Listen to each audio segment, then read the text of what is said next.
मित्रांनो नमस्कार. आजच्या भागामध्ये खूप भारी ट्विस्ट घडला आहे. काय घडलं हे बघायला शेवटपर्यंत व्हिडिओ बघत राहा. तर आता इकडं ज्या मम्मी साहेब आहेत त्या वरती घरावर गेलेल्या असतात आणि तिथून त्या बोलणं खाली ऐकत असतात चोरून. तर इकडं जो बलमा आहे तो चित्रकारांकडे येतो आणि म्हणतो की तुम्हाला काहीतरी सांगायचंय पप्पा सासरे बुवा. तर आता लगेच चित्रकार म्हणतात, काय रे बलमा बोल ना, काय झालंस? तर आता बलमा म्हणतो की अहो खूप महत्त्वाचं आहे, सांगू का? तर आता म्हणतो की हो सांग ना. अरे तो म्हणतो की तुम्ही आठवा बरं, तुम्हाला काय वाटत असेल काय घडलं असेल आणि मला तुम्हाला काय सांगायचं असेल तुम्ही आठवून बघा बरं. तर ते म्हणतो की काय घडलं? तू बाबा होणार आहे काय? तू नवीन जन्माला देणार काय कोणाला? तर आता लगेच म्हणतो की तुमच्या डोक्यात तर काही पण येतं हा पप्पा. सासरे बुवांच्या डोक्यात तर काही पण प्रश्न येतात. तर म्हणतो की तसं काही नाहीये, वेगळंच काहीतरी आहे. मग ते म्हणतात काय आहे वेगळं? तर आता ते म्हणते की हे बघा इतकी भारी तू आमदार खासदार होणार आहे का? असं विचारतात. तर ते असं विचारतात, "तू आमदार खासदार होणार आहेत का?" असं चित्रकार विचारतात. तो म्हणतो, की आमदार खासदारची त्याच्यापेक्षा मोठी गोष्ट घडणार आहे. तर मम्मी साहेब म्हणतात, "हा डायरेक्ट याला बिना मतदानाचं कोण आमदार खासदार करेल?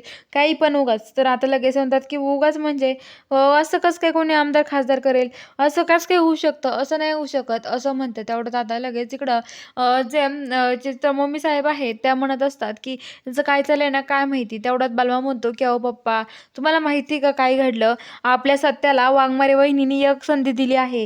त्याचं बोलणं ते ऐकून घेणार आहे, त्याचं म्हणणं आणि त्या आता सत्याला सगळं म्हणणं ऐकून घेऊन सत्य त्यांच्या मनामध्ये आता गैरसमज जो झालाय ना, तो दूर करणार आहे." चित्रकार म्हणतात, "अरे वाह! भारी घडलं. पण काय घडलं मला सांगशील का नेमकं?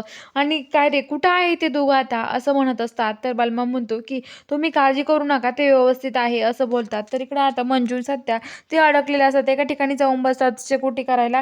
सत्या म्हणतो, की "आता धरा ही लायटर." तर आता मंजू म्हणते, "लायटर? तुझ्या खिशात कसं आलं रे हे लायटर? हां, कुठून आणलं तू हे लायटर?" तो म्हणतो, की "कुठून म्हणजे?" "अहो वाघमारे तुम्हाला आठवतं का? मला पहिली आठवण आली जुनी त्यामुळं मग मी हे लायटर जवळ ठेवलं होतं. अहो प्रत्येक माणूस सिगारेट पितो किंवा बिडी पितो. लायटर जवळ असल्यावरती असं काही नसतं. अहो मी असंच ठेवलं होतं. ते आणलं हो तुमच्यासाठी सकाळला." तर मंजू म्हणते, "ठीक आहे मग." तर आता लगेच म्हणतात, की "हो ना." तर आता लगेच ते म्हणतात, की "हे बघा बरं झालं, ते लायटर तुझ्याकडे होतं सत्या, नाहीतर आपण काय केलं असतं?" तर आता सत्या म्हणतो, की "हो." तर आता लगेच जो सत्या आणि मंजू आहे, ते सत्या आणि मंजू आता लगेच ते शकत असतात दोघेजण जाळ करून. तर सत्या जॉकेट काढतो आणि मंजूला घालायला देतो. तेवढ्यात ते मेकॅनिकल येतो. तो म्हणतो, की दादा कुणी आहे की ते? मला कशासाठी बोलवलं?" तर तेवढ्यात तिथे येतो, सत्या येतो आणि तो म्हणतो, की "हो, आहे आम्ही." "चला तर आता लगेच गाडी लवकर चेक करा." तो माणूस चेक करतो. तो म्हणतो, की "काहीच प्रॉब्लेम नाही, डिझेल संपेल गाडीतलं." तर सत्या म्हणतो, "डिझेल संपलंय." तर आता मंजू म्हणते, "मला माहिती होतं. यालाच काही कळत नाही. का रे तुला डिझेल टाकता येत नाही का? तो सकाळीच फुल टाकी केली होती मी अहो वाघमारे. असं कसं डिझेल संपू शकतं?" तर तो माणूस म्हणतो, की "अहो डिझेल नाहीये गाडीत तुमच्या." तर आता लगेच सत्या म्हणतो, की "आता इथे कुठे भेटेल डिझेल?"